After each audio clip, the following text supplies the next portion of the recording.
HSC ২৬ ব্যাচের বিজ্ঞান বিভাগের প্রিয় শিক্ষার্থীরা, পরীক্ষার সময় আছে আর খুবই অল্প, কিন্তু এখনো তোমার প্রতিটি বিষয়ের পাহাড় সমান সিলেবাস বাকি। তোমাদের এই দুশ্চিন্তাকে দূর করতে আইএডুকেশন থেকে আমরা নিয়ে এসেছি টেস্ট পরবর্তী ফাইনাল রিভিশন ও টেস্ট পেপার সমাধান কোর্স।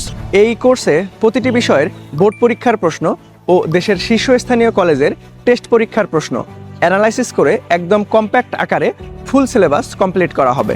এই শেষ মুহূর্তে এইচএসসি পরীক্ষার জন্য যতটুকু প্রয়োজন ঠিক ততটুকুই আয়োজন করা হবে আমাদের এই কোর্সে। একটি মাত্র কোর্সেই ফিজিক্স, কেমিস্ট্রি, ম্যাথ, বায়োলজি ও বাংলা, ইংরেজি, আইসিটির এমসিকিউ ও সিকিউ এর পূর্ণাঙ্গ প্রস্তুতি নিতে পারবে। তাই আর দেরি কেন, স্পেশাল ডিসকাউন্টে মাত্র ১৯৯৯ টাকায় কোর্সে ভর্তি হতে ইনবক্স করুন আইএডুকেশন ফেসবুক পেজে অথবা কল করুন নিচের দেখানো নাম্বারে। আর হ্যাঁ, টেস্ট পেপার সমাধান কোর্সে ভর্তি হলেই ইংরেজির ফ্রি হ্যান্ড রাইটিং কোর্স সম্পূর্ণ ফ্রিতেই পাচ্ছ কিন্তু।